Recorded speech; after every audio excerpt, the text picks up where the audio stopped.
할렐루야. 1월 12일 화요일 아침 기도회를 시작하겠습니다. 오늘 하나님의 말씀은 누가복음 5장 1절부터 11절까지의 말씀입니다. 무리가 몰려와서 하나님의 말씀을 들을새 예수는 게네사렛 호숫가에 서서 호숫가에 배 두 척이 있는 것을 보시니 어부들은 배에서 나와서 그물을 씻는지라. 예수께서 한 배에 오르시니 그 배는 시몬의 배라. 육지에서 조금 떼기를 청하시고 앉으사 배에서 무리를 가르치시더니 말씀을 마치시고 시몬에게 이르시되 깊은 데로 가서 그물을 내려 고기를 잡으라. 시몬이 대답하여 이르되 선생님, 우리들이 밤이 새도록 수고하였으되 잡은 것이 없지만은 말씀에 의지하여 내가 그물을 내리리이다 하고 그렇게 하니 고기를 잡은 것이 심히 많아 그물이 찢어지는지라. 이에 다른 배에 있는 동무들에게 손짓하여 와서 도와달라 하니 그들이 와서 두 배의 채움에 잠기게 되었더라. 시몬 베드로가 이를 보고 예수의 무릎 아래에 엎드려 이르되 주여, 나를 떠나소서, 나는 죄인이로소이다 하니 이는 자기 및 자기와 함께 있는 모든 사람이 고기 잡힌 것으로 말미암아 놀라고 세베대의 아들로서 시몬의 동업자인 야고보와 요한도 놀랐습니다. 예수께서 시몬에게 이르시되 무서워하지 말라. 이제 후로는 네가 사람을 취하리라 하시니 그들이 배들을 육지에 대고 모든 것을 버려두고 예수를 따르니라. 아멘. 오늘 본문은 예수님께서 당신의 수제자인 베드로를 부르시는 장면입니다. 한글 성경에는 안 나와 있지만은 원어로 보면은 1절 맨 앞에는 그러던 어느 날이라는 뜻의 말이 붙어 있습니다. NIV 영어 성경이 이것을 반영해서 one day라고 이렇게 시작을 하죠. 뭔가 중요하고 특별한 일이 일어날 것 같다. 그런 이제 생각이 드는 어감이죠. 자, 왜 이날따라 예수님께서 이 게네사렛 호숫가에서 무리를 가르치셨을까요? 왜 그 자리에 베드로가 있었을까요? 저는 이 장면을 읽을 때마다 영화처럼 영상이 눈앞에 쫙 펼쳐집니다. 호숫가에는 두 척의 배가 있었습니다. 그 배에 있는 사람들은 그냥 축 늘어진 무거운 어깨를 추스르면서 그물을 씻고 있었습니다. 어느 정도 수확물이 있었다면은 그물을 손질하는 이 사람들에게서 활기찬 기운을 느낄 수가 있었겠지만은 밤새 동안 고기잡이에서 한 마리도 잡지 못한 이 어부들은 고단함과 좌절감으로 말씀을 들으려고 몰려든 그 무리들 사이에서도 약간은 무덤덤하고 그런 무거운 분위기 가운데 있었을 것 같습니다. 근데 예수님이 다가오시더니 이 어부들 중에서 시몬 베드로의 배에 오르시는 겁니다. 우리가 그 콘서트나 이런 공연장 같은 데 보면은 보안 요원들이 앞쪽에 쫙 있잖아요. 그렇죠? 점점 이 군중이 여유 공간이 없이 다가서기 때문이죠. 그래서 밑에서 조금 배를 띄워서 말씀하시면은 물 때문에 사람들이 더 이상 다가올 수가 없겠죠. 그래서 이제 이 공간을 확보할 수 있으니까 그렇게 배에서 말씀을 전하셨던 것 같습니다. 이렇게 바로 앞에까지 와가지고 이렇게 얼굴 마주하고 있으면 말씀을 전하시기가 좀 안 좋았겠죠. 예수님은 무리를 향한 말씀을 마치시고는 시몬 베드로를 보시더니 깊은 데로 가서 그물을 내려서 고기를 잡으라고 말씀하셨습니다. 순간적으로 시몬의 미간에서 잠시 동안 약간 주름이 이렇게 실룩실룩 했을 것 같아요. 이게 아주 당연하죠. 하지만 얼굴을 펴고 예수님의 말씀에 순종합니다. 사실 시몬은 지난밤에 밤이 새도록 고기를 잡았지만은 헛수고를 하고 그래서 그물을 다 씻어 놓은 그런 상황이었습니다. 어려서부터 고기잡이로 잔뼈가 굵은 이 전문 어부인 이 시몬이 주님의 말씀에 아주 기가 찰 오르십니다. 하지만 무슨 까닭에서인가 일평생 이 고기잡이로 잔뼈가 굵은 이 어부인 시몬이 주님의 말씀에 따라서 그물을 내렸습니다. 우리는 사실 이렇게 짧게 말씀이 짧게 이렇게 표현이 되어 있어서 이 과정들 하나하나를 생각지 못하는데 이게 굉장히 어렵고 힘든 과정들이거든요. 예, 다시 널어놓은 그물들 다 다시 가지고 챙겨가지고 바다로 배를 띄워서 호수로 배를 띄워서 나간다는 것이 굉장히 쉽지는 않은 일인 것입니다. 자, 왜 나갔을까요? 그것은 예수님께서 전하신 말씀의 은혜 때문이었습니다. 아마도 베드로도 예수님께서 무리에게 전하시는 말씀을 들었을 거예요. 그리고 시몬은 즉각적으로 그 말씀에 반응한 것입니다. 태어나면서부터 이 게네사렛 호수의 어부였던 이 시몬의 입에서 자신의 지식과 경험보다는 말씀을 앞세워서 따르겠다는 그런 고백을 한 것이죠. 시몬은 주님의 말씀에 사실은 온갖 이유를 댈 수가 있었어요. 핑계를 댈 수가 있었습니다. 시몬이 밤을 새운 까닭에 몹시 지쳐 있었을 것입니다. 또 그물도 깨끗하게 씻어놓은 상태라고 말씀드렸죠. 간밤의 헛수고를 다시 하고 싶지 않았을 것입니다. 자신의 그 어부로서의 경험과 지식과 경력을 들어서 다시 그물을 내릴 수 없다는 것을 여목조목 다 이야기할 수가 있었을 것입니다. 하지만 시몬은 주님의 말씀에 그냥 순종했습니다. 오로지 말씀에 의지하여 그물을 내린 것이죠. 주님께서 하신 말씀에 곧바로 이 순종이 이루어졌을 때에 어떤 일이 일어났는지 6절과 7절이 증거합니다.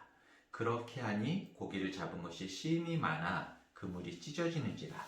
이에 다른 배에 있는 동무들에게 손짓하여 와서 도와달라 하니 그들이 와서 두 배 채움에 잠기게 되었더라.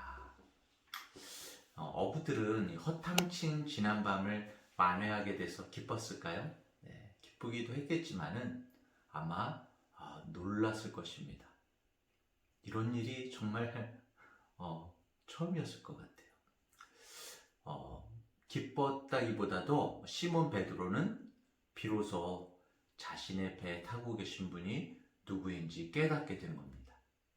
이 주님을 주님으로 뵙게 되는 순간에 그는 예수님의 무릎 아래로 넙죽 엎드립니다. 예수님의 무릎 아래로 아주 그냥 바짝 엎드린 거죠. 죄인인 인간이 하나님을 직접 보면 어떻게 될까요? 성경에는 어떻게 표현이 되어 있습니까? 죄인인 인간이 하나님을 보면은 죽을 수밖에 없죠. 절대선이신 하나님 앞에서 죄인인 우리들은 견뎌낼 수가 없습니다. 베드로는 두려워하면서 예수님에게 죄인인 자기를 제발 떠나달라고 부탁을 합니다. 이게 무슨 말입니까? 이게 무슨 의미입니까? 바로 베드로가 예수님을 하나님으로 대하고 있다는 것입니다. 하나님이신 예수님 앞에서 죄인인 자신이 죽을지도 모른다고 그렇게 생각을 한 것이죠. 그래서 주여 저는 죄인입니다. 저를 떠나소서라고 그렇게 말을 하고 있는 것입니다. 이렇게 시몬 베드로가 주님을 하나님으로 인정하면서 온전히 항복을 했을 때 주님께서는 이 베드로를 부르십니다. 10절 하반절에 보면 예수께서 시몬에게 이르시되 무서워하지 말라. 이제 후로는 네가 사람을 취하리라. 이 무섭고 두려운 상황을 맞닥뜨린 베드로를 향해서 주님께서 지상 최대의 명령을 내리시는 거죠. 물고기가 아니라 사람을 취할 것이다. 주님의 말씀에 시몬은 이번에도 이유와 변명을 들이대지 않고 그대로 따랐다고 이렇게 나오고 있습니다. 저는 학식이 풍부하지 않습니다. 저는 가진 것이 없습니다. 아주 시간이 없어요. 이렇게 변명하지 않았습니다. 시몬뿐만 아니라 곁에 있던 야고보와 요한도 함께 주님을 따랐습니다. 이들의 결단은 정말 인류 역사상 가장 아름다운 이런 사역의 공동체를 이루게 되었죠. 주님은 성전에서만 말씀을 선포하지 않으셨습니다. 주님이 머물고 계신 곳, 어느 곳이든 그곳에서는 말씀이 선포되었죠. 바로 지금 주님 어디 계십니까? 지금 예수님은 어디 계실까요? 주님은 지금 모든 시간과 공간에 현존하고 계십니다. 어디에나 계시죠? 주님께서 그렇기 때문에 우리와 언제나 함께하고 계시죠. 주님께서 오늘 우리의 삶의 자리에서마다 우리에게 말씀하고 계십니다. 그 말씀에 귀 기울여서 내가 죄인임을 발견하고 죄인임을 고백하는 그런 복된 하루가 되시길 간절히 바랍니다. 내가 죄인임을 발견하고 내가 죄인임을 고백하는 자리에서부터 우리의 삶은 정말 생명을 건져 올리는 삶의 자리로 바뀌게 되는 것입니다.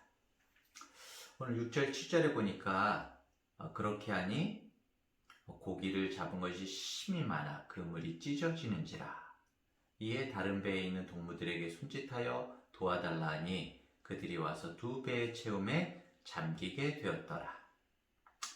이 말씀을 따른 그 순종은 힘이신 주님을 힘입는 그런 순간으로 이어지게 됐죠.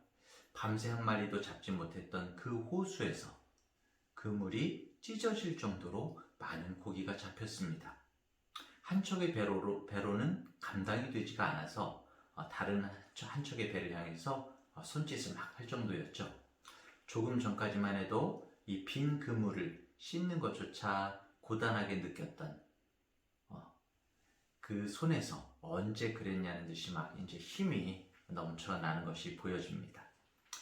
2척의 배가 가라앉을 지경으로 잡힌 고기들을 보면서 그 자리에 함께한 어부들은 하나같이 정말 경악을 금치 못했을 것 같습니다. 예수님의 은혜를 직접 경험한 시몬은 보다 더 적극적으로 반응해서 주님 앞에 엎드렸던 것이죠. 11절에 그들이 배들을 육지에 대고 모든 것을 버려두고 예수를 따르니라.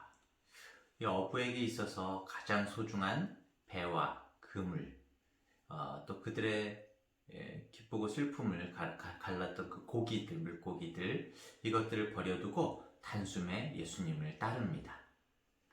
이것은 그들이 가장 소중하다고 여기던 것에 변화가 생겼음을 보여주는 것이죠. 밭에 감춰진 보화를 발견한 이들이 자신의 모든 소유를 팔아서 그 밭을 사는 것과 같은 이치인 것이죠. 우리가 주님이라고 부르고 있는 그분을 정말 온전히 따르고 있는지 함께 생각해 보고 싶습니다. 주님께 처음 엎드렸던 순간을 되새기면서 오늘도 우리가 과연 주님 앞에 엎드린 채 살고 있는지 돌아보시기를 바랍니다. 주님의 손이 되어야 할 우리의 손이 언제부터인가 혹시 세상의 손으로 이렇게 돌아가 있지는 않습니까?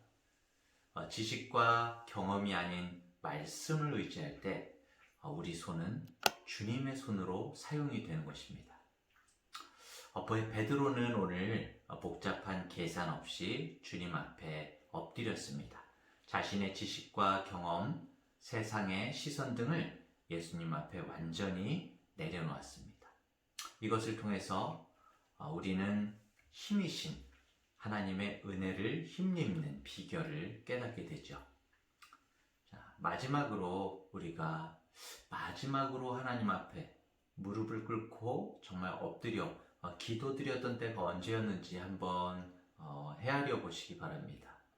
물론 언제나 하나님 앞에 기도하죠. 오늘도 하나님 앞에 아침 기도회로 우리가 모였지만은 정말 자발적으로 내가 언제 주님 앞에 엎드려서 무릎 꿇고 기도드렸는지, 만약 그때가 정말 아련하게 멀게 느껴진다면은 그동안 주님 앞에 엎드리지 못했던 그 이유가 무엇이었는지 또한 다시 한번 헤아려 보기를 원합니다. 다시금 부활하신 주님의 명령, 그 말씀 앞에 엎드릴 것을 결단하시기 바랍니다. 진정으로 모든 삶에서 주님과 동행하는 중앙대학교의 모든 성도님들 되시기를, 오늘도 주님과 함께하는 성도님들 되시기를 간절히 축원합니다. 기도하겠습니다. 하나님 아버지, 주님을 만난 베드로의 모습을 통해서 우리가 주님을 처음 만났을 때의 모습을 헤아리며 오늘의 나 자신의 모습을 돌아봅니다. 실패로 인해 고단함이 몰려든 현장에서 시몬과 그의 동료들을 부르신 주님, 우리가 실패했다고 생각하고 좌절하고 있는 현장에서 우리를 부르실 때에 주님의 음성에 귀 기울이고 알아듣게 하여 주시옵소서. 주님, 말씀 앞에 엎드리기보다 나의 얕은 지식과 짧은 경험을 앞세우면서 진리에서 멀어져 갈 때가 얼마나 많았던지요. 코로나19로 이렇게 아침 기도회까지 영상으로 드릴 수밖에 없는 지금의 현실 앞에 저희의 교만을 깨닫고 무기력함을 고백합니다. 이제 주님의 말씀 앞에 주저함없이 엎드립니다. 내 경험, 내 판단, 내 지식을 둘러대지 않고 주님의 말씀에 의지하는 하루를 살게 하여 주시옵소서. 우리의 깊숙한 삶의 현장에서 말씀이신 예수님을 따르며 살기를 원합니다. 사람들의 인정을 얻기 위해, 남보다 잘 살기 위해 인생을 소비하는 것이 아니라 말씀이신 예수님을 따르며 살기 원합니다. 이 아침에 말씀이신 예수님께 우리의 시간과 존재를 드리오니 주님 언제나 붙들어 주시고 동행하여 주시옵소서. 예수님의 이름으로 기도합니다. 아멘.